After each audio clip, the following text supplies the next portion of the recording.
Do you know who you are? Are you sure? Can you name your great-grandparents? Do you even know your grandmother's maiden names? What about their mother's maiden names? Our ancestors placed great importance on knowing oneself and knowing the truth.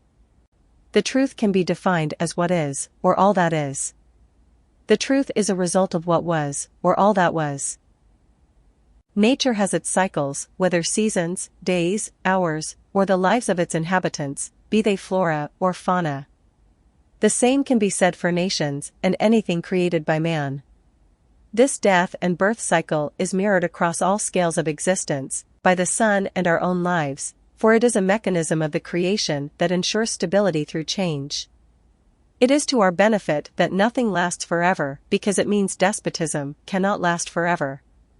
No matter how bleak the night is, dawn will come. No matter how barren winter is, spring will come. The Latin word for sun, which is soul, is phonetically and philologically identical to the word soul. Learned men warned about the cycles of history repeating, or rhyming, that history is a narrative composed of lies agreed upon. Whether we like it or not, we are living in the end stage of an empire.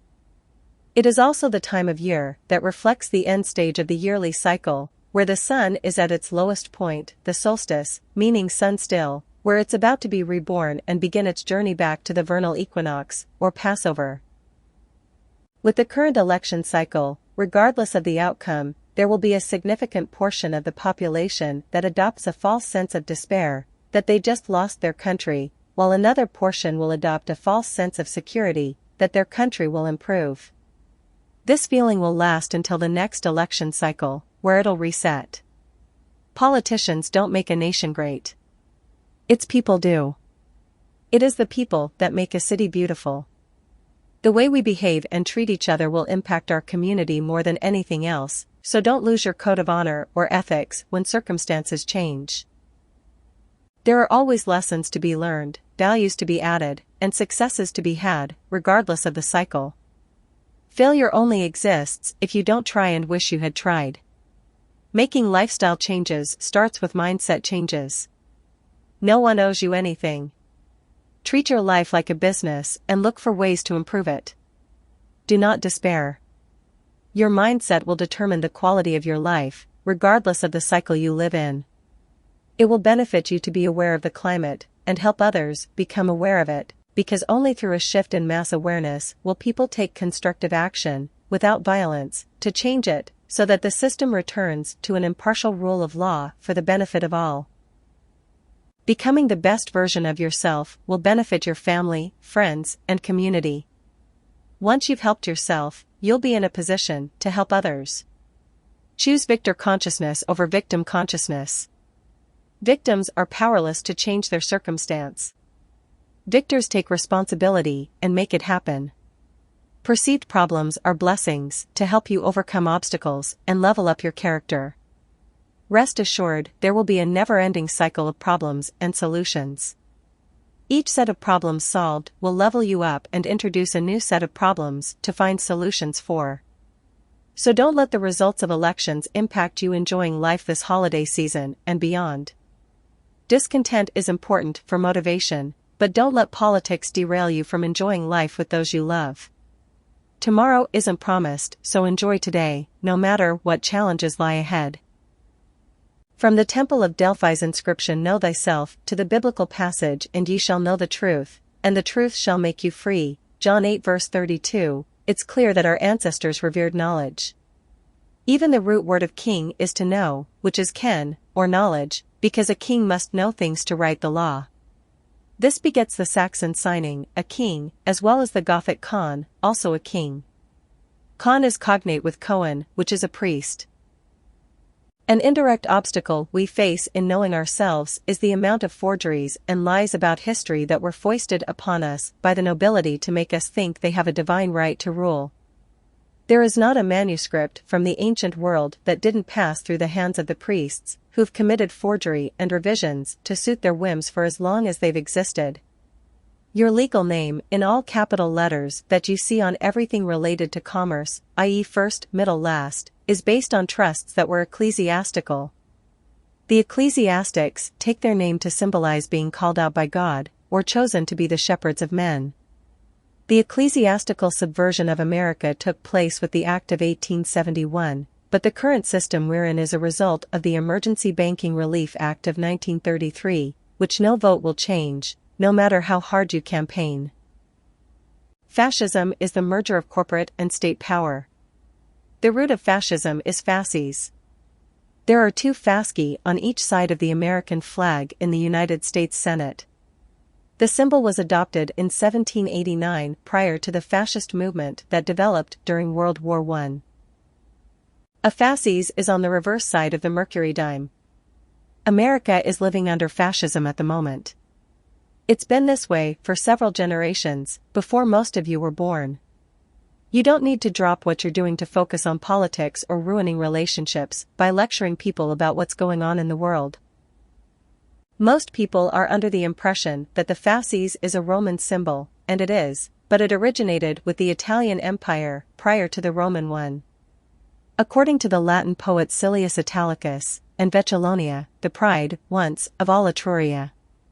That city gave us the 12 bundles of rods that go before a consul, those 12 axes with their silent menace. She first adorned the high curule chairs with ivory, and first trimmed official robes with Tyrian purple, while the bronze trumpet that stirs the warriors, that too was her invention. Tyrian purple is what the Phoenicians were allegedly known for, a color reserved for the rulers, enforced by the penalty of death were someone to be caught selling it or wearing it, according to the Justinian Code. Yet here we have an account that it was the Etruscans in Vecellionia who first used it for their robes. Tyrian purple dye was produced from the shells of snails, claimed to be from Lebanon, but these snails can be found along the coasts of the Mediterranean. What do you know about the Etruscan Empire? If you're of European descent, your history is connected to them. The Etruscan languages are indigenous to Italy and their alphabets are Pelasgian, which are Phoenician. The status quo has taught us the Phoenicians came from the Orient, but language, mythology, alphabets, archaeology, and much more suggest that this is not the case. The ancient Italian languages are not Indo-European, and there is no archaeological evidence of mass migration into Italy from the north or east in the first millennium BC. Urnfield culture spreads from the south to the north in Italy, which indicates it is of Italian origin, and that the Celtic Germanic Gallic Nordic use of it is a result of them being an ancient diaspora from Italy, not from Scythia, who even the status quo admit are descended from the Pelasgians, holy sailors. Dionysius of Halicarnassus wrote, "Indeed, those probably come nearest to the truth who maintain that the Etruscan nation migrated from nowhere else, but was native to the country, as well as, Bersilius of Lesbos does not call the people Pelasgians, but Tyrrhenians, Italians, Etruscans. And the same people were called by the rest of the world both Tyrrhenians, Italians, Etruscans, and Pelasgians." Thomas Astle wrote, Orig Prague. Writ, the Punic letters are called Tyrian, and are much the same as the Carthaginian or Sicilian. They were an early branch from the Phoenician stock. To make a complete Punic, Carthaginian, or Sicilian alphabet, we must admit several pure Phoenician letters. The Pelasgi were of Phoenician original. Michael Grant wrote, "The Etruscans, when the oldest Etruscan inscriptions in this northern region appear in about 530 BC, they are seen to employ the form of alphabet that prevailed at Clusium, and by the beginning of the following century this had spread right up to Venetia in the northeast, becoming the foundation of the Venetic, Illyrian and Rhaetian alphabets, and the basis, too, of German and Scandinavian runes." William Betham wrote, "It has been said that this language, Phoenician, was Hebrew, or had a strong affinity to it, but the best Hebraists have tested it without success, for the results have not enlightened the world." The Celto-Etruscan has not only an affinity, but its similarity is almost universally applicable to every Phoenician and Etruscan inscription to which it has been applied. The Tyrrhenians, another name for Etruscans, are admittedly called Pelasgians. The Pelasgian letters are admittedly of Phoenician original. Britain was peopled by Phoenicians, yet everything they have pertaining to language traces back to the ancient Italians. It follows logically that the Etruscans are the Phoenicians, even though both names are placeholders given to them by subsequent cultures. There is no evidence that they referred to themselves as such, so I call them ancient Italians on account of where their languages originate, which have no affinity to Indo-European, meaning they didn't come from Greek, Hebrew, or anything else from the East. On the contrary, it appears ancient Hebrew and Greek were inserted into a chronological place they ought not to be, since they use Etrusco-Phoenician letters. The idea of Semitic language doesn't even exist till the end of the 18th or early 19th century, but even in that fictitious Abrahamic construct, the Phoenicians aren't descended from Shem. Archbishop Trench wrote, "It was Eichhorn who first suggested the calling of a certain group of languages, which stand in a marked contradistinction to the Indo-European or Aryan family, by the common name of Semitic." A few centuries ago, scholars claimed the word Pelasgos, or Pelaskoi, which are Greek words, originated from the Hebrew word Peleg, a character who was claimed to be a contemporary of Noah. This is an Abrahamic claim, but it's not something that can be demonstrated.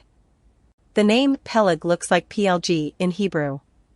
However, Pelasgos, pi epsilon lambda alpha sigma gamma, singular form, the plural form being Pelaskoi, pi epsilon lambda alpha sigma gamma omicron, is Greek, not Hebrew.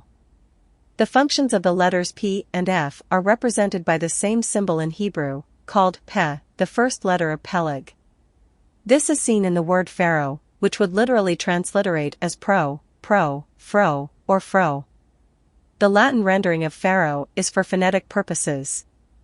It clearly has the sound of F. Hebrew was a so-called dead language, not introduced as a spoken language till the Middle Ages, which is why the point system was invented to differentiate the pronunciation of certain letters, hence this Hebrew letter signifies P and this one signifies F. But this differentiation, or clarity, as a result of the point system didn't exist in Old Synagogue Hebrew nor in Ancient Hebrew, which eventually takes the form of Phoenician, in terms of its alphabet, and is called Paleo-Hebrew. This confusion does not occur in Greek. It uses pi for Pelasgos, which is the Greek P, Pelaskoi, transliteration of the Greek plural form, is Latinized as Pelasgi, plural, or Pelasgians in English form. The interchangeability of this letter P, pi, used by the Etrusco-Phoenicians, Pelasgians, at the time, was P and B, and V by the Umbrians and Oscans. Their letter for B performs the function of V, not F, i.e. iota omega beta, job, is pronounced Yov. These ancient Mediterranean cultures had other letters to serve the function of F, such as the digamma, which was developed from the Phoenician Vav, used by the Hebrew alphabet to serve the function of W, V, and U, not F.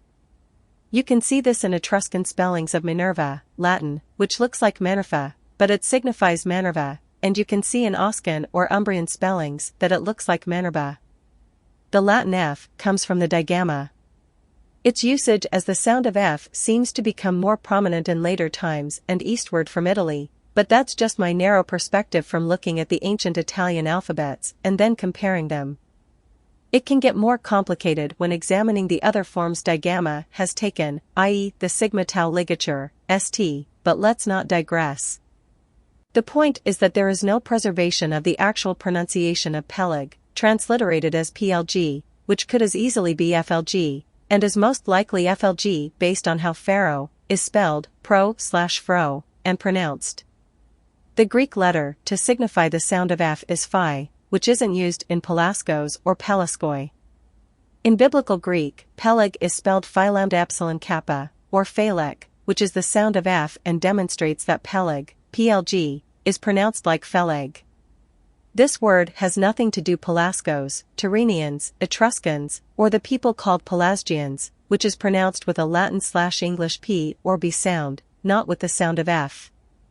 The Pelasgians, or Tyrrhenians, Etruscans, had letters to differentiate from F and P. They were not the same letter like in Hebrew, and since the oldest Greek abecedarium turned out to be Etruscan, the Marsiliana tablet, it demonstrates the Greeks never would have used a P for Pelasgos if F was meant, as in their rendering of Peleg being Phalek. Would anyone still claim that the word Pelasgos comes from Pheleg, which could as easily be Phalag or something similar like Pholeg or Fulag? Of course not. You could argue that they are philologically similar, but there is no evidence in the historical record that demonstrates their connection, as far as I can tell. My opinion would be different if the etymology was coming from Italy and seen in the evidence from these civilizations, i.e. inscriptions on tombs, pottery, metal, and the like, but it's not there in anything archaeologists have presented thus far. The idea of Pelasgians descending from Peleg is coming from the religious minds of Abrahamics who already have and will continue to commit every type of forgery and act of violence to preserve the authority of Mosaic history. This mindset is the very thing thwarting the progress of civilization and humanity as a whole, and it permeates every aspect of society from the branches of government to the education system and the so-called scientific community. There is no alphabetical system in Europe that doesn't descend from Italian culture. Astle wrote, the characters which they afterwards used were adopted by them in the island, Britain, and though the writing in England from the 5th to the middle of the 11th century is called Saxon, the architecture in England, which preceded the Gothic, is usually called Saxon, but it is in fact Roman. It will presently appear that the letters used in this island were derived from the Roman, and were really Roman in their origin, and Italian in their structure at first, but were barbarized in their aspect by the British Romans and Roman Britons. Learning about what's going on in the world can make you angry if you're unprepared and haven't acquired a broader perspective. Regardless of how things play out, we won't benefit from being destructive. Compare it to health. If your body is failing in health, the solution is not to destroy the parts of your body that aren't functioning properly. The solution is to provide your body with the nutrients it needs to heal. The same can be said for a civilization or culture. We will always be better off building a better system and abrogating the authority of the previous one. Give the gift of this empowerment to those you care about with Spirit World. If you're intrigued by the history of ancient Britain and how it connects to the rest of Europe, read Spirit World, The Holy Sailors. If the real universal empire of Europe, North Africa, and Asia Minor intrigues you, become a member of this newsletter, where I post all of my continual research, podcast appearances, and other updates.